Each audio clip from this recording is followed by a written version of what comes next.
The following content is provided under India's first open courseware program. Your support will help RJ Academy continue to offer high-quality educational resources for free. Carbon के पास एक ऐसी amazing property होती है ना catenation की, जिसकी वजह से वो बहुत सारे कंपाउंड्स बना सकता है।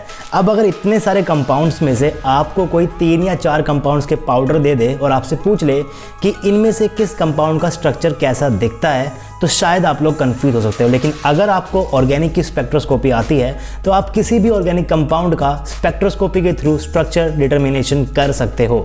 आज हम लोग शुरू करने वाले एक नया कोर्स ऑर्गेनिक स्पेक्ट्रोस्कोपी और कैसे आप लोग स्ट्रक्चर को डिटरमाइन करते हो, ये सारी बातें करेंगे हम इस कोर्स के अंदर। तो चलिए स्टार्ट करते हैं lecture number 1 of organic spectroscopy. लेकिन उससे पहले इंट्रो।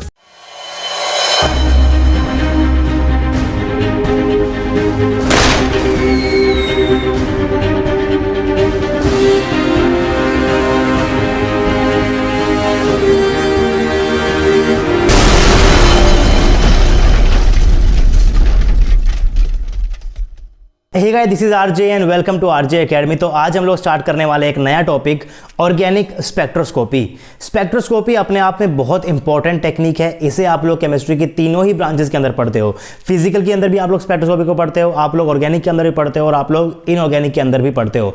फिजिकल की स्पेक्ट्रोस्कोपी ऑलरेडी आरजे एकेडमी के यूट्यूब चैनल के ऊपर मैंने पढ़ा रखी है। हम लोगों ने मॉलिक्यूलर स्पेक्ट्रोस्कोपी पढ़ी है, जहां पर मैंने आपको पढ़ाई थी rotational spectroscopy, vibrational spectroscopy, Raman spectroscopy, या फिर मैंने इन तीनों को मिक्स कर आपको स्पेक्ट्रोस्कोपी पढ़ाई है। तो वो वाला पार्ट भी इंपॉर्टेंट था। उसके बाद आज हम लोग पढ़ने वाले हैं ऑर्गेनिक की स्पेक्ट्रोस्कोपी। ये वाला पार्ट भी बहुत ज्यादा इंपॉर्टेंट है, क्योंकि ऑर्गेनिक के अंदर, ऑर्गेनिक केमिस्ट्री के अंदर आपके पास बहुत सारे कंपाउंड्स होते हैं। अब आपके पास अगर इतने सारे कंपाउंड्स हो गए और आपको लैब के अंदर मैं 3-4 पाउडर दे दूं, एक व्हाइट पाउडर दे दूं, एक येलो दे दूं, एक आपको ब्लू दे दूं, और आपसे पूछ लूं कि इन तीनों पाउडर का स्ट्रक्चर कैसा दिखता है, तो आप लोग कंफ्यूज हो सकते हो, आप लोग शायद नहीं बता पाओगे। लेकिन अगर आपको ऑर्गेनिक की स्पेक्ट्रोस्कोपी आती है तो भाई ऑर्गेनिक कंपाउंड से आप लोग, या फिर आपके पास इंस्ट्रूमेंट हो, अगर आपके पास स्पेक्ट्रोमीटर होगा और आपको सारी की सारी टेक्निक आती है, तो आप उस पाउडर से अपने मॉलिक्यूल का स्ट्रक्चर बता सकते हो। कैसे बताओगे, उसके लिए आपको ये पूरा कोर्स फॉलो करना पड़ेगा। पूरा कोर्स अगर आपने फॉलो किया तो आप लोग आराम से अपने स्ट्रक्चर को डिड्यूस कर पाओगे सिर्फ और सिर्फ कंपाउंड से। राइट, कैसे करते हैं उसके लिए आपको इस पूरे कोर्स को देखना पड़ेगा। जब भी मैंने आपको कोई टॉपिक स्टार्ट किया है, सबसे पहले मैंने आपको बताया कि व्हाई वी स्टडी स्पेक्ट्रोस्कोपी, या किसी भी टॉपिक को मैंने स्टार्ट किया है तो उस टॉपिक को हम लोग क्यों पढ़ते हैं। आज स्टार्ट कर रहा हूं ऑर्गेनिक स्पेक्ट्रोस्कोपी, तो why we study organic spectroscopy, और उसके बाद मैं डिस्कस करता हूं कि आखिर आपका सिलेबस क्या है। तो स्पेक्ट्रोस्कोपी तो भाई एक सिंपल सी टेक्निक है, चाहे वो फिजिकल की हो, ऑर्गेनिक की हो या फिर इनऑर्गेनिक की हो। बेसिकली आपकी इलेक्ट्रोमैग्नेटिक रेडिएशन मैटर से टकराती है और उसके बाद आप लोग अपने मॉलिक्यूल के बारे में इंफॉर्मेशन निकाल सकते हो। अब फिजिकल केमिस्ट्री के अंदर आप लोग अलग इंफॉर्मेशन निकालते हो। फिजिकल केमिस्ट्री जो आपके पास स्पेक्ट्रोस्कोपी होती है उसमें आप लोग अलग इंफॉर्मेशन निकालते हो। ऑर्गेनिक की स्पेक्ट्रोस्कोपी के अंदर आप लोग अलग इंफॉर्मेशन निकालते हो, और इनऑर्गेनिक की स्पेक्ट्रोस्कोपी के अंदर आप लोग अलग इंफॉर्मेशन निकालते हो। ऑर्गेनिक स्पेक्ट्रोस्कोपी की बात करूं तो बेसिकली ये सिर्फ और सिर्फ ऑर्गेनिक कंपाउंड्स के लिए है। ऑर्गेनिक स्पेक्ट्रोस्कोपी की हेल्प से आप लोग किसी भी ऑर्गेनिक कंपाउंड के स्ट्रक्चर को डिटरमाइन कर सकते हो, या फिर आपके पास कोई 3-4 स्ट्रक्चर दिए होंगे तो आप लोग बता पाओगे कि भाई ये वाला स्ट्रक्चर तो नहीं होगा, ये वाला स्ट्रक्चर ठीक है, ये वाला नहीं होगा, ये वाला स्ट्रक्चर ठीक है। और ऐसे ही क्वेश्चंस आपके पास आने वाले हैं CSIR नेट एग्जाम के अंदर। जब भी मैं बोलता हूं कि यार आप CSIR नेट के एग्जाम की तैयारी करो, तो ऑर्गेनिक के ऊपर भरोसा बिल्कुल भी मत करो, फिजिकल और इनऑर्गेनिक को लेकर चलो। लेकिन ऑर्गेनिक केमिस्ट्री के अंदर भी आपके पास कुछ ऐसे टॉपिक्स होते हैं जो कंसेप्चुअल है, जहां से क्वेश्चंस इजी आते हैं, जहां पर आप लोग कंफ्यूज नहीं हो सकते, सही आंसर तक पहुंच सकते हो। मेरा मेन टारगेट यही होता है ऑर्गेनिक केमिस्ट्री को ना पढ़ने का CSIR नेट की तैयारी करते वक्त, क्योंकि आपके पास वहां पर ऑप्शंस बहुत ज्यादा हैं। और ऑर्गेनिक केमिस्ट्री के जो आपके पास क्वेश्चंस आते हैं उसके अंदर बहुत सारे कंसेप्ट्स मिक्स होते हैं, चाहे वो आपको रिएजेंट को मिक्स कर देगा, पेरिसाइक्लिक को मिक्स कर देगा, नेम रिएक्शन को मिक्स कर देगा, और आपने किसी भी एक पार्ट के अंदर अगर गलती कर दी तो आप लोग सही आंसर तक नहीं पहुंच पाओगे, या आपके पास जो आंसर निकलेगा वो गलत निकलेगा, आपको कोई और ऑप्शन गिवन होगा, आप उस पर टिक कर दोगे, आप लोग नेगेटिव मार्क स्कोर कर लोगे। लेकिन आपने जो आंसर निकाला अगर वो ऑप्शंस के अंदर नहीं है, तब भी आपका टाइम तो वेस्ट हुआ ही है। इसीलिए मैं कहता हूं कि ऑर्गेनिक स्पेक्ट्रोस्कोपी को, ऑर्गेनिक केमिस्ट्री को आप लोग छोड़ दो अगर आप लोग CSIR नेट की तैयारी कर रहे हो। लेकिन अगर आप लोग गेट की तैयारी कर रहे हो तो आपको ऑर्गेनिक केमिस्ट्री पढ़नी ही पड़ेगी। गेट के अंदर ज्यादा टफ नहीं आती ऑर्गेनिक केमिस्ट्री, और काफी ज्यादा क्वेश्चंस आते हैं ऑर्गेनिक केमिस्ट्री के तो आप लोग वहाँ पे आराम से कर सकते हो।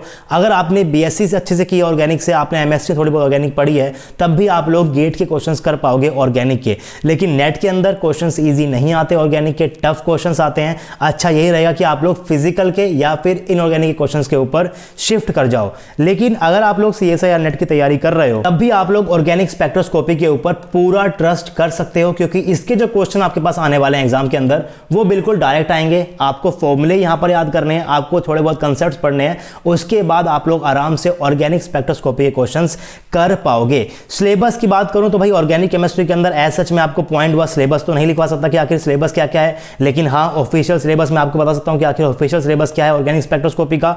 तो सिलेबस में लिखा हुआ है structure determination of organic compounds by IR, UV visible, hydrogen and carbon 13 NMR and mass spectroscopy technique. यानी कि आपको यहां पर आईआर को भी पढ़ना पड़ेगा, यूवी विजिबल को पढ़ना पड़ेगा, हाइड्रोजन और कार्बन के NMR को पढ़ना पड़ेगा और मास स्पेक्ट्रोमीट्री को भी पढ़ना पड़ेगा। ये सारी की सारी स्पेक्ट्रोस्कोपी आपको यहां पर पढ़नी है और ये सारी की सारी स्पेक्ट्रोस्कोपी आपको इस कोर्स के अंदर मैं कवर कराने वाला हूं। अब बात करते हैं कि आखिर जो बच्चे नेट की तैयारी कर रहे हैं उनके लिए ये टॉपिक इंपॉर्टेंट क्यों है, या फिर वो क्यों ऑर्गेनिक के सिर्फ और सिर्फ इस पार्ट को पढ़ें। देखिए अगर आप लोगों ने ऑर्गेनिक स्पेक्ट्रोस्कोपी को अच्छे से पढ़ लिया तो उसके बाद आपके पास जो क्वेश्चंस आएंगे एग्जाम के अंदर बिल्कुल डायरेक्ट आएंगे। आपके पास थ्योरी है, आपको सारे कंसेप्ट्स आते हैं, तो आप लोग आराम से सही आंसर तक पहुंच जाओगे। ये आपको कॉन्फिडेंस तब आएगा जब आप लोग एटलीस्ट इनके अंदर से कोई ना कोई दो स्पेक्ट्रोस्कोपी पढ़ लो। स्टार्ट हम लोग करने वाले हैं आईआर से। अगर आप लोगों ने आईआर स्पेक्ट्रोस्कोपी को अच्छे से पढ़ा, पूरे कोर्स को फॉलो किया, तो आईआर स्पेक्ट्रोस्कोपी के जितने भी क्वेश्चंस आते हैं प्रीवियस ईयर के अंदर, वो सारे क्वेश्चंस आप लोग आराम से कर पाओगे।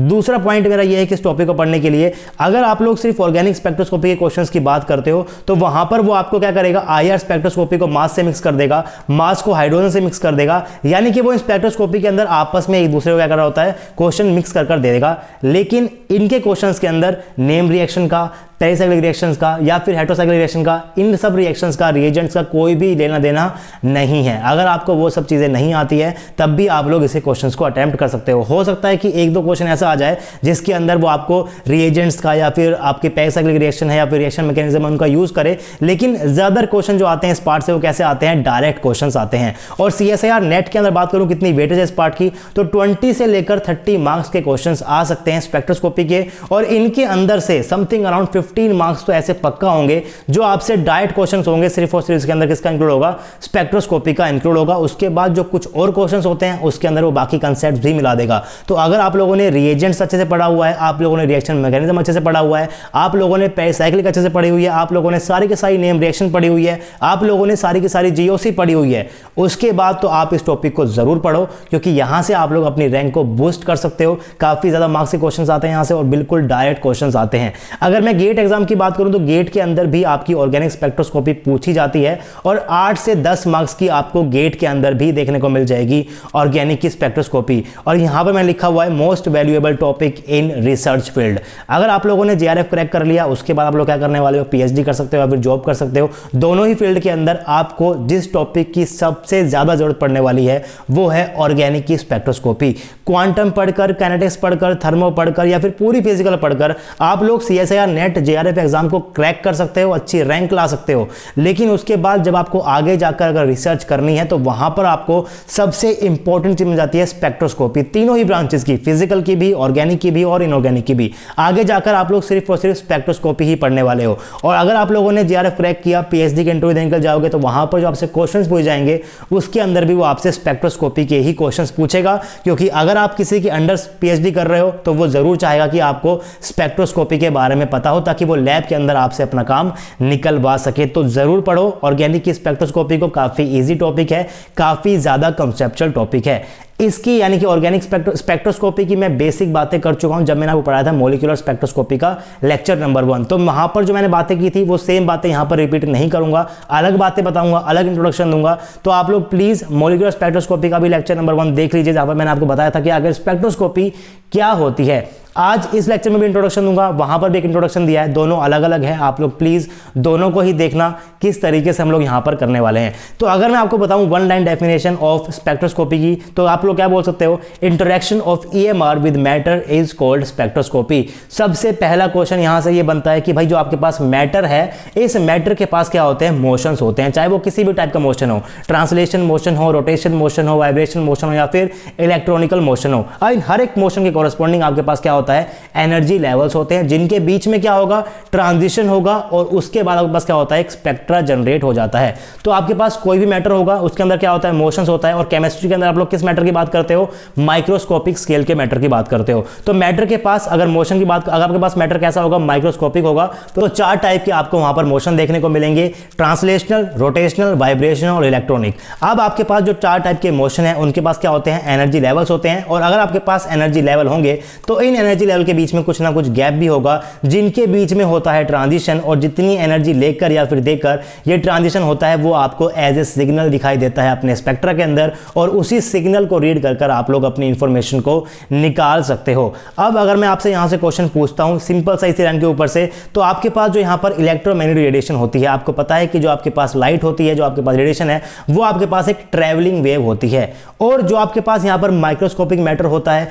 माइक्रोस्कोपिक मैटर के अंदर क्या होता है, आपके पास मोशंस होते हैं, उन मोशन के कॉरस्पॉन्डिंग जो आपके पास क्या होते हैं, एनर्जी लेवल्स होते हैं। और हर एक एनर्जी लेवल के कॉरस्पॉन्डिंग आपके पास कोई ना कोई वेव फंक्शन होगा, और वो वेव फंक्शन आपके पास कैसा होता है, स्टेशनरी वेव का वेव फंक्शन होता है। तो EMR तो कैसी वेव आपके पास, ट्रैवलिंग वेव है। और जो आपके पास मैटर है, मैटर के पास जो एनर्जी लेवल्स हैं, उसके पास जो वेव है कैसी है, आपके पास स्टेशनरी वेव है। तो स्टेशनरी वेव आखिर कैसे ट्रैवलिंग वेव के साथ इंटरेक्ट करती है, सबसे बड़ा क्वेश्चन, सबसे पहला क्वेश्चन, सबसे कंसेप्चुअल क्वेश्चन जो बनता है वो यही बनता है। इस क्वेश्चन का आंसर मैंने दिया है आपको मॉलिक्यूलर स्पेक्ट्रोस्कोपी के लेक्चर नंबर 1 के अंदर। तो आपने पढ़ा है तो आप लोग समझ गए होंगे कि आखिर ये कैसे इंटरेक्ट करती है। लेकिन अगर आपने नहीं पढ़ा है तो जाकर पढ़ लो, आपको इस क्वेश्चन का जवाब वहां पर मिल जाएगा। तो मैंने आपको बता दिया है कि आपके पास क्या होंगे, एनर्जी लेवल्स होंगे। अगर एनर्जी लेवल्स हैं तो आपके पास एनर्जी गैप होगा, और जैसे ही आपका कोई भी पार्टिकल एनर्जी लेवल के अंदर ट्रांजिशन यहां पर होगा, तो या तो वो कोई एनर्जी एब्जॉर्ब करेगा, अगर वो यहां से नीचे आएगा तो क्या करेगा, एनर्जी को रिलीज करेगा, रिलीज करे या फिर एब्जॉर्ब करे। दोनों ही केस के अंदर आपके पास जो डेल्टा ई है, ये आपके सिग्नल की तरह अपीयर होगा, और इस सिग्नल को रीड कर आप लोग क्या निकालते हो,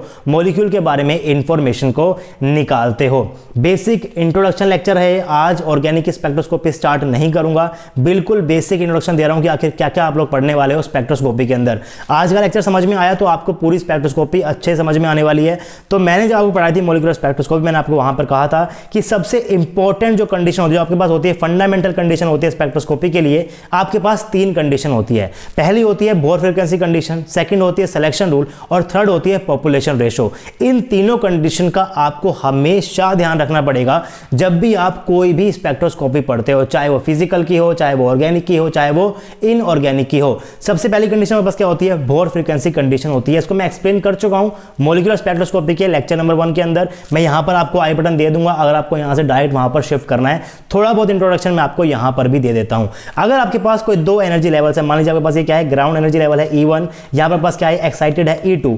और अगर आपके पास यहां पर कोई पार्टिकल है और इस पार्टिकल का आप लोग ट्रांजिशन करना चाहते हो, आप लोग चाहते हो कि ग्राउंड स्टेट से कहां चला जाए, एक्साइटेड के अंदर चला जाए, तो जितना भी गैप होगा इन दोनों एनर्जी लेवल के बीच में, मान लीजिए के बीच में गैप कितना है, डेल्टा ई के बराबर के यहां पर गैप है। और डेल्टा जो ई है वो आपका 10 जूल के बराबर है। इतना होता नहीं है लेकिन मैं यहां पर मानकर चल रहा हूं, तो बेस सिर्फ मैंने अजम्पशन लिया है कि मान लीजिए कि जो आपका डेल्टा ई है वो कितना है, 10 जूल के बराबर है। तो जो आप लोग यहां पर इलेक्ट्रोमैग्नेटिक रेडिएशन डाल रहे हो, इसकी एनर्जी भी 10 जूल होनी चाहिए या फिर 10 जूल से ज्यादा होनी चाहिए, तभी आपके पास ये ट्रांजिशन हो पाएगा। अगर आप लोगों ने 9 जूल की EMR रेडिएशन डाली 2 साल तक, 3 साल तक, 10 साल तक, 50 साल तक, तब भी आपका ट्रांजिशन नहीं होगा, चाहे आप कितना ही टाइम तक उसे डालते रहें। अगर आपकी EMR की एनर्जी इस डेल्टा ई के बराबर है या फिर उससे ज्यादा है, तभी आपके पास ये वाला ट्रांजिशन हो सकता है, अदरवाइज ये ट्रांजिशन आपके पास नहीं होगा। इसको मैंने यहां पर अलग से लिखा भी हुआ है। Energy of incident EMR must be equal और greater than the energy gap between 2 energy levels in which transition needs to be occur. जैसे कि मान लीजिए आपके पास यहां पर कोई 3-4 एनर्जी लेवल्स हैं, आपके पास ये क्या है, E1 है, आपके पास ये क्या है E2 है, आपके पास ये क्या है, आपके पास E3 है। तो अगर आप लोग चाहते हो कि जो आपका पार्टिकल है वो E1 से कहाँ चला जाए, E3 के अंदर चला जाए, आप लोग क्या देखते हो कि इनके बीच का जो गैप है, मान लीजिए कितना गैप है आपके पास यहाँ पर 100 जूल के बराबर गैप है, तो आपको बाहर से एनर्जी क्या डालनी पड़ेगी, 100 जूल के बराबर ही एनर्जी डालनी पड़ेगी, या फिर आप लोग उससे ज़्यादा भी डाल सकते हो। ज़्यादा हम लोग नहीं डालते हैं, उतनी ही डालते हैं। ज़्यादा क्यों नहीं डालते हैं उसके बारे में बताऊंगा आपको लेक्चर के अंदर, इसी लेक्चर के अंदर आगे बताऊंगा ज़्यादा क्यों नहीं डालते हैं। लेकिन अगर आपने ज़्यादा डाली तब भी आपका जो ट्रांजिशन है ये वाला हो जाएगा। जैसे कि मैंने आपसे कहा कि जो आपका EMR है, ये मोशन आपके पास जो मैटर है, मैटर के पास क्या होंगे, बहुत सारे मोशंस होंगे, ट्रांसलेशन होगा, रोटेशन होगा, वाइब्रेशन होगा, इलेक्ट्रॉनिक होगा। और EMR के अंदर आपके पास क्या होती है, अलग अलग रेंज होती है। आपके पास रेडियो फ्रिक्वेंसी की रेंज होती है, माइक्रोवेव होता है, IR होता है, यू विजिबल होता है, एक्सरे होता है, गामा रेज होता है। इन सभी रेज की, इन सभी की क्या होती है, अलग अलग फ्रिक्वेंसी होती है, अलग अलग वेवलेंथ होती है, अलग अलग क्या होती है, एनर्जी होती है। सेम उसी तरीके जो आपके पास यहाँ पर मोशन है, ट्रांसलेशन मोशन है, यहाँ पे पास क्या है, रोटेशन मोशन है, यहाँ पे पास क्या है, वाइब्रेशन मोशन है, यहाँ पे पास क्या है, इलेक्ट्रॉनिक मोशन है। अगर मैं आपसे बोल रहा हूँ कि मान लीजिए आपके पास यहाँ पर कोई एनर्जी लेवल्स हैं ट्रांसलेशनल मोशन के कोरस्पॉन्डिंग, तो आपके पास कुछ इस टाइप के क्या होंगे, ट्रांसलेशन मोशन के कोरस्पॉन्डिंग क्या आपके पास ये एनर्जी लेवल्स हैं। और अगर मैं आपसे बोलता हूं कि आपके पास रोटेशनल मोशन के कोरस्पॉन्डिंग आपके पास क्या है, एनर्जी लेवल्स हैं। मान लीजिए आपके पास एनर्जी लेवल मैं बना रहा हूं, 1 बना दिया, 2 बना दिया, 3 बना दिया, 4 बना दिया। उसके बाद जो आपके पास यहां पर ट्रांसलेशनल मोशन एनर्जी की कोरस्पॉन्डिंग यहां पर जो आपके पास डेल्टा ई होगा, मान लीजिए आपके पास डेल्टा E1 बोल रहा हूं मैं इसको, और रोटेशन की एनर्जी लेवल्स के बीच जो गैप है कितना होगा आपके पास, डेल्टा E2 होगा। तो एक बात तो पक्की है, डेल्टा E1 और डेल्टा E2 बराबर नहीं होंगे। हर एक मोशन के कोरस्पॉन्डिंग जो आपके पास एनर्जी लेवल्स होते हैं उनके बीच में गैप भी अलग अलग रेंज का होता है। क्या क्या रेंज होती है, ये सारी बातें मैंने आपको बताई थी मॉलिक्यूलर स्पेक्ट्रोस्कोपी 1 लेक्चर के अंदर, तो उन्हीं बातों को रिपीट यहां पर नहीं करूंगा। रेंज अगर आपको जाननी है कि आखिर रोटेशन मोशन के अंदर रेंज कितनी होती है, ट्रांसलेशन मोशन के अंदर रेंज कितनी होती है, वाइब्रेशन के अंदर रेंज कितनी होती है, तो वो आप लोग वहां पर जाकर पढ़ सकते हो मॉलिक्यूलर स्पेक्ट्रोस्कोपी के लेक्चर नंबर 1 के अंदर। उसके बाद हम लोग बात कर रहे थे कि आपके पास जो स्पेक्ट्रम है, जो आपके पास यहां पर EMR की रेडिएशन है, इसके अंदर भी क्या होते हैं, अलग अलग रीजन होते हैं। गामा रेज की ज्यादा एनर्जी होती है, उसके बाद क्या आएगा, एक्सरे आएगा, उसके बाद क्या आएगा, यूवी विजिबल आएगा, फिर क्या आएगा, IR आएगा, फिर क्या आएगा, माइक्रोवेव आएगा, फिर क्या आएगा, रेडियो फ्रीक्वेंसी की रीजन आएगी। अब मान लीजिए आपके पास जो यहां पर वाइब्रेशन मोशन कोरस्पॉन्डिंग जो आपके पास यहां पर क्या है, एनर्जी लेवल्स हैं, इनके बीच का जो गैप है वो कितना आपके पास 10 जूल के बराबर गैप है। अगेन मैं यहां पर अज्यूम कर रहा हूं 10 जूल का नहीं होता, जितना होता है आपको देखना है तो आप लोग मॉलिक्यूलर स्पेक्ट्रोस्कोपी के लेक्चर नंबर 1 को देख सकते हैं। मैं आपको यहां पर सिर्फ और सिर्फ अजम्पशन से बता रहा हूं कि आखिर इनके बीच का जो गैप है, मैं यहां पर 10 जूल लेकर चल रहा हूं। अब मान लीजिए कि यहां पर जो एक्सरे है इसकी एनर्जी तो 100 जूल है, सिर्फ और सिर्फ अजम्पशन है। इसकी कितनी है, 90 जूल है, इसकी कितनी है, 70 जूल है, इसकी कितनी है, 50 जूल है, इसकी कितनी है आपके पास, 10 जूल है। तो बेसिकली अगर आपको यहां पर ट्रांजिशन करना है और इनके बीच का गैप कितना है, 10 जूल है, तो आपको रेडियो फ्रीक्वेंसी रीजन की लाइट ही डालनी पड़ेगी। इसकी एनर्जी कितनी होती है, 10 जूल होती है। तभी आपके पास ये ट्रांजिशन अच्छे से होगा और उसकी पीक भी अच्छे से आपको ऑब्जर्व करने को मिल जाएगी। और फोर्स अगर आप लोग 10 से ज़्यादा डालोगे, यानी कि आपने डाल दिया 50 जूल का भी, तब भी ट्रांजिशन तो होगा, लेकिन आपको पीक अच्छे से देखने को नहीं मिलेगी। क्यों नहीं मिलती है, लेक्चर के अंदर बने रहिए, आप लोग वहां पर जाकर समझ जाओगे। सबसे पहले बात करते हैं रेंज ऑफ इलेक्ट्रोमैग्नेटिक रेडिएशन की। फ्रीक्वेंसी की रेंज कितनी होती है, फ्रीक्वेंसी क्या क्या होती है, वो सब डेटा आप लोग बुक से या फिर किसी से भी गूगल के कोई भी पिक्चर डाउनलोड करके वहां से देख सकते हो। यहां पर बात करने हैं मोटी मोटी बात। देखिए अगर मैं बात करता हूं यहां पर गामा रेज की, तो सबसे ज्यादा जो एनर्जी होती है वो होती है गामा रेज की। अगर एनर्जी ज्यादा होगी तो आपके पास E क्या होता है, E is equal to h nu. अगर एनर्जी आपके पास ज्यादा मतलब क्या होगा, उसकी फ्रीक्वेंसी भी ज्यादा है। यानी कि सबसे ज्यादा फ्रीक्वेंसी या फिर सबसे ज्यादा एनर्जी किसकी होती है, गामा रेज की होती है। उसके बाद क्या आएगा आपके पास, एक्सरेज आता है, फिर क्या आता है, यूवी विजिबल आता है, फिर क्या आता है, IR आता है, फिर क्या आता है, माइक्रोवेव आता है, फिर क्या आता है, रेडियो फ्रीक्वेंसी रीजन आता है। इस डायरेक्शन के अंदर फ्रीक्वेंसी इंक्रीज हो रही है, इधर ही क्या हो रहा है, आपके पास एनर्जी इंक्रीज हो रही है, और इधर आपके पास क्या होगा, वेवलेंथ इंक्रीज होगी, क्योंकि आपका जो एनर्जी एक्सप्रेशन है वो क्या होता है, E is equal to h nu is equal to h c upon में लैम्डा। अगर फ्रीक्वेंसी ज्यादा होगी तो एनर्जी ज्यादा होगी और लैम्डा क्या हो जाएगा आपके पास, कम हो जाएगा। तो ये बेसिक कंपैरिजन है, कंपैरिजन भी आप लोगों को आता होगा। लेकिन अगर आप अपने मॉलिक्यूल को रेडियो फ्रीक्वेंसी रीजन के अंदर डालोगे तो आपको एक अलग इंफॉर्मेशन मिलेगी। मान लीजिए आपको क्या मिल गई, I1 मिल गई। उसके बाद अगर आप लोग उसी मॉलिक्यूल को माइक्रोवेव रीजन के अंदर डालोगे तो आपको एक अलग इंफॉर्मेशन मिलेगी। मान लीजिए क्या बोल रहे हो आप, उसको I2 बोल देते हो। उसके बाद बाद जैसे जैसे आप लोग अपने मॉलिक्यूल को अलग अलग रीजन में डालोगे तो आपको अलग अलग इंफॉर्मेशन मिलने वाली है। लेकिन ये भी श्योरिटी नहीं होती है कि अगर आपने अपने मॉलिक्यूल को रेडियो फ्रीक्वेंसी रीजन में डाला तो आपके पास यहाँ पर कोई ना कोई स्पेक्ट्रा या फिर कोई ना कोई इंफॉर्मेशन आप लोग निकाल सकते हो। ऐसा पॉसिबल है कि आप लोगों का मॉलिक्यूल जो है वो इस रीजन के साथ इंटरेक्ट कर ही नहीं रहा। हो सकता है कि आपका जो मॉलिक्यूल है ये सिर्फ और सिर्फ आईआर के साथ इंटरेक्ट करे, हो सकता है कि आपका जो मॉलिक्यूल है सिर्फ और सिर्फ यूवी विजिबल के साथ इंटरेक्ट करे। उसके लिए आपको पढ़नी पड़ती है बाकी कंडीशंस भी, सिलेक्शन रूल क्या कह रहा है, पॉपुलेशन रेशियो क्या कह रहा है, उन सब चीज़ों को आपको पढ़ना पड़ता है। लेकिन यहाँ पर मोटी बात यह है कि अगर आप लोग रेडियो फ्रीक्वेंसी रीजन के अंदर अपने मॉलिक्यूल को डालोगे तो आपको एक अलग इंफॉर्मेशन मिलती है, अगर आप लोग माइक्रो रीजन में डालोगे तो आपको एक अलग इंफॉर्मेशन मिलती है, अगर आपको आयरन में डालोगे तो आपको एक अलग इंफॉर्मेशन मिलेगी। और ऐसा भी हो सकता है कि आपका ये मॉलिक्यूल जो है ये किसी रीजन के अंदर इंटरेक्ट ना करे और किसी रीजन के अंदर जो है वो इंटरेक्ट कर दे। वो डिपेंड करता है कि आखिर उसका सिलेक्शन रूल क्या है, जो हम लोग आज की क्लास के अंदर ही पढ़ने वाले हैं। तो अब मैंने यहाँ पे बनाया हुआ है various EMR region and corresponding spectroscopy, यानी कि किस किस रीजन है कोरस्पॉन्डिंग आप लोग कौन कौन सी स्पेक्ट्रोस्कोपी को पढ़ते हो और क्यों आप लोग उस स्पेक्ट्रोस्कोपी को पढ़ते हो। जैसे कि अगर आपका मैटर जो है वो रेडियो फ्रीक्वेंसी रीजन से इंटरेक्ट करेगा तो उस केस के अंदर आपके मॉलिक्यूल के अंदर जो प्रोटॉन है या फिर जो इलेक्ट्रॉन है सिर्फ और सिर्फ उनकी क्या हो सकती है, स्पिन चेंज हो सकती है। इसकी एनर्जी इतनी ज़्यादा नहीं है कि वो और कुछ चीज़ें कर पाए। अगर आपके प्रोटॉन की स्पिन चेंज होती है तो आप लोग कहाँ पढ़ते हो, NMR स्पेक्ट्रोस्कोपी के अंदर पढ़ते हो। अगर आपके इलेक्ट्रॉन की स्पिन चेंज हो रही है तो आप लोग कहां पढ़ते हो, ESR के अंदर पढ़ते हो। ये प्रोटॉन की स्पिन चेंज क्यों हो रही है, कैसे हो रही है, वो सब चीजें डिटेल के अंदर आपको बताऊंगा जब मैं पढ़ाऊंगा आपको NMR स्पेक्ट्रोस्कोपी। अभी के लिए बस ये समझ जाइए कि अगर प्रोटॉन की स्पिन चेंज को पढ़ना है तो उसको पढ़ने के लिए आपके पास कौन स्पेक्ट्रोस्कोपी है, NMR की स्पेक्ट्रोस्कोपी है। अगर आपको इलेक्ट्रॉन की स्पिन चेंज को पढ़ना है तो आपके पास कौन स्पेक्ट्रोस्कोपी है, ESR की स्पेक्ट्रोस्कोपी है। और इलेक्ट्रॉन की स्पिन चेंज करने के लिए आपको अपने मॉलिक्यूल को रेडियो फ्रीक्वेंसी के रीजन के साथ क्या करना पड़ेगा, इंटरेक्ट करवाना पड़ेगा। उसके बाद अगर आपने अपने मॉलिक्यूल को माइक्रोवेव रीजन के लाइट के साथ इंटरेक्ट कराया तो उस केस के अंदर जो आपका मॉलिक्यूल है उसकी ओरिएंटेशन के अंदर क्या हो जाता है, चेंज हो जाता है, जिसको आप लोग कहां पढ़ते हो, रोटेशनल स्पेक्ट्रोस्कोपी के अंदर पढ़ते हो। अगर आपने अपने मॉलिक्यूल का इंटरेक्शन आईआर रीजन के साथ कराया तो क्या होगा, आपके पास वहां पर कॉन्फिगरेशन के अंदर चेंज आएगा, जिसको आप लोग पढ़ते हो वाइब्रेशनल स्पेक्ट्रोस्कोपी के अंदर। सेम उसी तरीके से मैंने यहां पर लिखा हुआ है, अगर आप लोगों ने यूवी या फिर एक्स रीजन की लाइट डाली तो वहां पर आपके पास होता है चेंज ऑफ इलेक्ट्रॉनिक डिस्ट्रीब्यूशन हो जाता है, जिसको आप लोग कहां पढ़ते हो, यूवी विजिबल स्पेक्ट्रोस्कोपी के अंदर पढ़ते हो और मास स्पेक्ट्रोमेट्री के अंदर भी पढ़ते हो। अगर आप लोगों ने गामा रेज के साथ अपने मॉलिक्यूल का इंटरेक्शन कराया तो वहां पर आपके पास क्या होगा, ज्यादा एनर्जी है, अगर एनर्जी बहुत ज्यादा है तो बिल्कुल न्यूक्लियस के अंदर तक पेनिट्रेट करेगा और वहां पर क्या हो जाएगा, चेंज ऑफ न्यूक्लियर कॉन्फिगरेशन, जिसको आप लोग कहां पढ़ते हो, मोसबार स्पेक्ट्रोस्कोपी के अंदर पढ़ते हो। तो अगर मैं जाऊंगा इस साइड में तो क्या हो रही है, आपके पास एनर्जी क्या हो रही है, इंक्रीज हो रही है।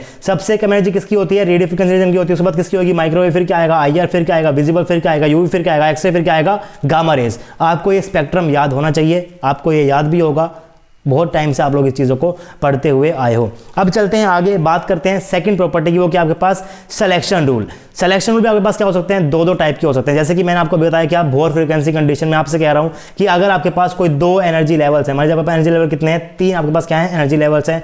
ये क्या है, E = 1 है, आपके पास क्या है, E = 2 है, इसके बाद एनर्जी क्या है, E = 3 है। और मान लीजिए कि ये जो एनर्जी लेवल्स हैं ये रोटेशनल मोशन के कोरस्पॉन्डिंग है, तो मैं यहाँ पर रोटेशनल क्वांटम नंबर का यूज करूंगा। ये आपके पास क्या है, J = 1 के और J = 0 1 के कोरस्पॉन्डिंग आपके पास क्या है, J = 2 के कोरस्पॉन्डिंग आपके पास क्या है, J = 3 के कोरस्पॉन्डिंग है। अगर आपका पार्टिकल यहाँ पर कहाँ पर है अभी इस टाइम पर, J = 1 के अंदर आपका पार्टिकल पड़ा हुआ है और आप चाहते हो कि जो आपका पार्टिकल है वो E2 के अंदर क्या कर जाए, ट्रांजिशन कर जाए। इसके बीच मान लीजिए गैप कितना है, आपके पास 10 जूल का गैप है। अगेन मैं सिर्फ और सिर्फ अज्यूम कर रहा हूं, अगर आप लोगों ने बाहर से 10 जूल की लाइट डाल दी, 10 जूल की EMR एडिशन डाल दी, तो उसके बाद आपको पता है कि according to Bohr frequency condition ये जो ट्रांजिशन है आपके पास क्या है, ये ट्रांजिशन हो जाएगा। उसके बाद अब मान लीजिए कि आपके पास कोई एक और पार्टिकल है और वो पार्टिकल कहां पड़ा हुआ है, वो पार्टिकल भी आपका कहां पर है, J = 1 के अंदर ही है। यहां पर आपके पास क्या है, वो पार्टिकल पड़ा हुआ है। अगर आप लोग चाहते हो कि आप इस पार्टिकल को सीधा कर दो, कहां पर जाकर J = 3 में क्या कर दो, ट्रांजिशन कर दो, तो उस केस के अंदर आप लोग कैसे करते हो, आप मान लीजिए इनके बीच का गैप कितना, आपके पास यहां पर 20 जूल जो है वो इनके बीच का गैप है। अगर आप लोगों ने लाइट डाली बाहर से 20 जूल की, तो according to Bohr frequency condition आपका ये ट्रांजिशन भी हो जाएगा। लेकिन अगर आप लोगों ने रोटेशनल स्पेक्ट्रोस्कोपी का सिलेक्शन रूल पढ़ा है तो वो कहता है आपसे कि जो डेल्टा जे है वो सिर्फ और सिर्फ +-1 ही होना चाहिए। लेकिन इस ट्रांजिशन में क्या हो रहा है, j=1 से कहां जा रहे हो आप लोग, j=3 में जा रहे हो, यानी कि जो आपका डेल्टा जे वो क्या हो जाएगा 3 - 1 क्या हो जाएगा 2, और डेल्टा j=2 क्या है, अलाउड नहीं है। इसका मतलब चाहे आप डाल लो 20 जूल की एनर्जी, चाहे आप डाल लो 100 की, चाहे आप डाल लो 1000 की, चाहे आप डाल लो 10,000 की, ये ट्रांजिशन नहीं होगा, क्योंकि according to selection rule delta J = +2 possible नहीं है, अलाउड नहीं है, फॉरबिडन है। तो सिलेक्शन रूल का भी आपको यहां पर ध्यान रखना है। बोर फ्रीक्वेंसी एक नेसेसरी कंडीशन जरूर है, लेकिन वो सफिशिएंट नहीं है। आपको सिलेक्शन रूल का भी ध्यान रखना पड़ेगा और आपको पॉपुलेशन रेशो का भी ध्यान रखना पड़ेगा, जिसको मैं इसके बाद पढ़ाने वाला हूं। तो सिलेक्शन रूल आपके पास क्या होते हैं, दो टाइप के होते हैं। पहला क्या होता है आपके पास, थ्योरेटिकल सिलेक्शन रूल होता है, आपके पास क्या होता है, स्पेसिफिक सिलेक्शन रूल होता है। थ्योरेटिकल सिलेक्शन रूल आप लोग क्या करते हो, मॉलिक्यूल के बिहेवियर से आप लोग बता सकते हो कि उसका थ्योरेटिकल सिलेक्शन रूल क्या है। जैसे कि अगर आप लोगों को रोटेशनल स्पेक्ट्रोस्कोपी पढ़ने तो आपके मॉलिक्यूल के पास dipole moment, permanent dipole moment होना चाहिए। जैसे कि अगर मैं आपसे बात करता हूं किसी मॉलिक्यूल की, कि आपके पास कोई मॉलिक्यूल है CH3Cl, अगर मैं आपसे पूछूंगा कि क्या ये मॉलिक्यूल आपको रोटेशनल स्पेक्ट्रोस्कोपी देगा, तो आप कहोगे कि हाँ ये देगा, क्योंकि according to theoretical selection rule अगर आपके मॉलिक्यूल के पास डायपोल मोमेंट है तो वो रोटेशनली एक्टिव होता है। लेकिन अगर मैं आपसे पूछता हूं कि पास कोई मॉलिक्यूल है CH4, क्या ये आपको रोटेशनल स्पेक्ट्रा देगा, तो आप कहोगे कि ये नहीं देगा, क्योंकि अकॉर्डिंग टू सिलेक्शन रूल आपके पास यहां पर डायपोल मोमेंट नहीं है। CH4 का जो म्यू होता है वो क्या होता है, 0 होता है। अगर आपके मॉलिक्यूल के पास डायपोल मोमेंट नहीं है तो आपके पास रोटेशनल स्पेक्ट्रा जनरेट नहीं होता है, चाहे आप कितनी भी एनर्जी यहां पर दे दो, उससे कोई भी फर्क नहीं पड़ेगा। अगर आपके मॉलिक्यूल के पास डायपोल मोमेंट नहीं है तो उसका ओरिएंटेशन, जो आप लोग यहां पर देख रहे थे कि अभी आपने कहा था कि भाई माइक्रोवेव रीजन के साथ आपकी लाइट टकराएगी तो उसके अंदर क्या होता है, आपका जो ओरिएंटेशन है ये क्या होगा, चेंज हो जाएगा। अब ये ओरिएंटेशन चेंज तभी होता है जब मॉलिक्यूल के पास क्या होता है, डायपोल मोमेंट होता है। अगर डायपोल मोमेंट ही नहीं है, जब आप लोग, अगर आपके मॉलिक्यूल के पास डायपोल मोमेंट नहीं है, आपने क्या किया, माइक्रोवेव रीजन की लाइट डाली, आपका ओरिएंटेशन चेंज होगा ही नहीं, क्योंकि डायपोल मोमेंट है ही नहीं, तो इसको आप लोग पढ़ भी नहीं पाओगे रोटेशनल स्पेक्ट्रोस्कोपी के अंदर। तो इन चीजों का आपको ध्यान रखना है, आपको सिलेक्शन रूल का भी ध्यान रखना है। दो टाइप के होते हैं, स्पेसिफिक सिलेक्शन रूल भी होता है और थ्योरेटिकल सिलेक्शन रूल भी होता है। स्पेसिफिक आपको कहां मिलेगा, क्वांटम केमिस्ट्री से मिलेगा। जैसे कि आपने कहा था अभी रोटेशनल स्पेक्ट्रोस्कोपी के लिए जो आपका डेल्टा जे है वो आपका +-1 होना चाहिए। इसे आप लोग क्या बोलते हो, स्पेसिफिक सिलेक्शन रूल बोलते हो या फिर क्वांटम मैकेनिकल सिलेक्शन रूल बोलते हो। ये भी क्या है, बहुत इंपॉर्टेंट है। एग्जांपल मैंने यहां पर लिखा हुआ है, जैसे कि for example for rotational spectroscopy आपका थ्योरेटिकल क्या है, molecule must have dipole moment. Specific क्या है, डेल्टा जे = +-1। यहां ऑर्गेनिक के अंदर हम लोग सबसे ज्यादा पढ़ने वाले हैं NMR को। देखिए आपके पास यहां पर कुछ स्पेक्ट्रोस्कोपी है, मैं आपको बता देता हूं कि कौन कौन स्पेक्ट्रोस्कोपी आप लोग पढ़ने वाले ऑर्गेनिक के अंदर और कौन कौन से आप लोग पढ़ते हो फिजिकल के अंदर। तो कुल मिलाकर आपके पास ये स्पेक्ट्रोस्कोपी बहुत सारी। NMR को हम लोग कहां पढ़ने वाले हैं, ऑर्गेनिक के अंदर पढ़ेंगे। आप लोग यहां पर जो आपके पास UV विजिबल से हम लोग कहां पढ़ेंगे, ऑर्गेनिक के अंदर पढ़ेंगे। जो आपके पास मास स्पेक्ट्रोमीटर से हम लोग कहां पढ़ेंगे, ऑर्गेनिक के अंदर पढ़ेंगे। यानी कि ये तीनों के तीनों आपके पास स्पेक्ट्रोस्कोपी है, हम लोग कहां पढ़ने वाले हैं, ऑर्गेनिक के अंदर पढ़ने वाले हैं। और उसके बाद जो आपके पास वाइब्रेशन स्पेक्ट्रोस्कोपी है, इसकी यानी कि IR स्पेक्ट्रोस्कोपी हम लोग ऑर्गेनिक के अंदर भी पढ़ते हैं और इसे हम लोग फिजिकल के अंदर भी पढ़ते हैं। बाकी रोटेशनल ESR ये सारे हम लोग कहां पढ़ेंगे, आपकी फिजिकल केमिस्ट्री के अंदर पढ़ेंगे। और आपकी मोस्ट बार इसे हम लोग कहां पढ़ने वाले हैं, इनऑर्गेनिक के अंदर पढ़ने वाले हैं। तो ये सारी की सारी स्पेक्ट्रोस्कोपी आपकी कवर होंगी। तीनों ही ब्रांचेस के अंदर इक्वली डिवाइडेड की हुई है, कुछ यहां पर है, कुछ वहां पर है, कुछ यहां पर है, लेकिन हम लोगों को सारी की सारी ये पढ़नी है। और ये सारी टेक्निक्स का आपको बहुत यूज होने वाला है जब आप लोग रिसर्च के अंदर जाने वाले हो, क्योंकि अगर आपको ये सारी की सारी स्पेक्ट्रोस्कोपी आती हैं तो आप लैब के अंदर काफी अच्छे से काम कर पाओगे, काफी अच्छे से आप लोग रिसर्च कर पाओगे। आगे बढ़ते हैं, मैंने यहां पर लिखा हुआ है आगे भी कि फॉर NMR यानी कि जो हम पढ़ने वाले, सबसे पहले हम लोग क्या पढ़ने वाले हैं, हाइड्रोजन NMR को स्टार्ट करने वाले हैं। नेक्स्ट क्लास के अंदर मैं आपको हाइड्रोजन NMR स्टार्ट करा दूंगा। कार्बन NMR भी उसके बाद हम लोग पढ़ने वाले हैं। उसके बाद हम लोग क्या पढ़ेंगे, IR स्पेक्ट्रोस्कोपी पढ़ेंगे। तो इस हिसाब से हम लोग चलेंगे। सबसे पहले क्या पढ़ने वाले हैं, NMR को पढ़ने वाले हैं। तो NMR का थ्योरेटिकल सेशन रूल क्या है, मॉलिक्यूल और atom must have non zero nuclear spin number, यानी कि जो उसका I है वो ≠0 होना चाहिए। I कैसे निकालते हैं, ≠0 क्यों है, इन सब चीजों की बात डिटेल में बताऊंगा आपको जब मैं आपको पढ़ाऊंगा हाइड्रोजन का एनएमआर। अभी के लिए बस ऐसे ही एग्जांपल मैंने आपको दिया है कि अगर आपको एनएमआर स्पेक्ट्रोस्कोपी देखनी है किसी भी मॉलिक्यूल की, तो उस मॉलिक्यूल के पास कोई ना कोई ऐसा एटम जरूर होना चाहिए जिसकी आई क्या है आपके पास इक्वल टू 0 नहीं। जैसे कि आपके पास हाइड्रोजन के लिए आई क्या होता है, आपके पास 1/2 होता है, तो ये क्या है आपके पास नॉन जीरो है, इसीलिए आपका जो हाइड्रोजन वो क्या होता है एनएमआर एक्टिव होता है। कार्बन 13 भी क्या है एनएमआर एक्टिव है, लेकिन कार्बन 12 क्या होता है आपके पास एनएमआर एक्टिव नहीं होता, क्योंकि इसकी आई वैल्यू क्या होती है 0 होती है। कैसे निकालते हैं आई वैल्यू, 0 क्यों है, 1/2 होगी तो आपके पास एक्टिव क्यों है, इन सभी चीजों की बात करेंगे नेक्स्ट क्लास के अंदर। उसके बाद जो यहां पे इसके पास मैथमेटिकल स्पेसिफिक रूल है, it will be developed when we know about the energy levels. बिना एनर्जी लेवल्स के आप लोग नहीं बता पाओगे कि आपका क्वांटम मैकेनिकल सिलेक्शन रूल क्या है। जैसे कि रोटेशनल मोशन के अंदर हम लोगों ने क्या निकाला था वहां पर कि जो आपका डेल्टा जे है ये क्या है +-1 है। अगर मैं आपको याद दिलाऊं कि मैंने डेल्टा जे इक्वल टू +-1 कैसे निकाला था, मॉलिक्यूलर स्पेक्ट्रोस्कोपी पढ़ाते हुए मैंने इस चीज को प्रूफ किया था कि आपका जो डेल्टा J1 है ये आपका +-1 के बराबर ही क्यों होना चाहिए। डेल्टा J इक्वल टू 2 के बराबर हो जाएगा तो आपका ट्रांजिशन क्यों नहीं होगा। इसको हम लोगों ने मैथमेटिकली प्रूव किया है मॉलिक्यूलर स्पेक्ट्रोस्कोपी के अंदर, और इसको प्रूफ करते हुए मैंने वहां पर यूज किया था ट्रांजिशन मोमेंट इंटीग्रल का। उसके बाद मैंने इस चीज को वहां पर क्या किया था, प्रूफ किया था कि जो आपका डेल्टा J है वो +-1 ही होना चाहिए। तो अगर आपको एनएमआर के लिए भी कोई स्पेसिफिक या फिर कोई मैथमेटिकल रूल चाहिए तो आपको एनर्जी लेवल्स चाहिए होंगे, उसके कॉरस्पॉन्डिंग कोई ना कोई क्वांटम नंबर चाहिए होगा। तो वो कैसे आएगा, वो सब चीजों की बात करेंगे हम लोग क्या पढ़ने वाले हैं, हाइड्रोजन एनएमआर को पढ़ने वाले हैं। सिलेक्शन रूल के बाद जो नंबर 3 है वो आपके पास है पॉपुलेशन रेशो है। तीनों ही कंडीशन, चाहे वो आपके पास बोर फ्रीक्वेंसी कंडीशन हो, सिलेक्शन रूल हो या फिर पॉपुलेशन रेशो हो, इन तीनों को मैं डिटेल के अंदर पढ़ा चुका हूं। मॉलिक्यूलर स्पेक्ट्रोस्कोपी पढ़ाते हो तो वहां पर जाकर आप लेक्चर्स को देख लीजिए। बाकी पॉपुलेशन रेशो को मैं नेक्स्ट लेक्चर के अंदर कंटिन्यू करूंगा, और उसके बाद हम लोग स्टार्ट करने वाले हैं हाइड्रोजन एनएमआर को। तो आई होप कि आपको ये वीडियो पसंद आया होगा, कुछ ना कुछ नया आपने जरूर सीखा होगा। अगर आपको ये वीडियो पसंद आया तो वीडियो को लाइक कर सकते हो, चैनल के ऊपर नहीं अभी तक सब्सक्राइब नहीं किया हुआ तो चैनल को सब्सक्राइब कर लो, और साथ ही साथ बेल आइकन को जरूर प्रेस करना ताकि आपके पास नोटिफिकेशन पहुंच जाए जब भी मैं यहाँ पर कोई नया लेक्चर अपलोड करूँ। अगर आपको मेरा काम अच्छा लगता है तो आप आरजे एकेडमी को फाइनेंशियली सपोर्ट भी कर सकते हो। आप लोग हमें गूगल पे कर सकते हो, फोन पे कर सकते हो या फिर पेटीएम कर सकते हो। नंबर आपकी स्क्रीन के ऊपर है 9053519385। Any support is appreciable guys, ताकि आपके सपोर्ट की हेल्प से हम लोग आपके लिए नए नए कोर्सेज लाते रहें एकदम फ्री। आपसे मिलेंगे नेक्स्ट क्लास में, तब तक के लिए पढ़ते रहिए, पढ़ाते रहिए, खुश रहिए। Thank you very much.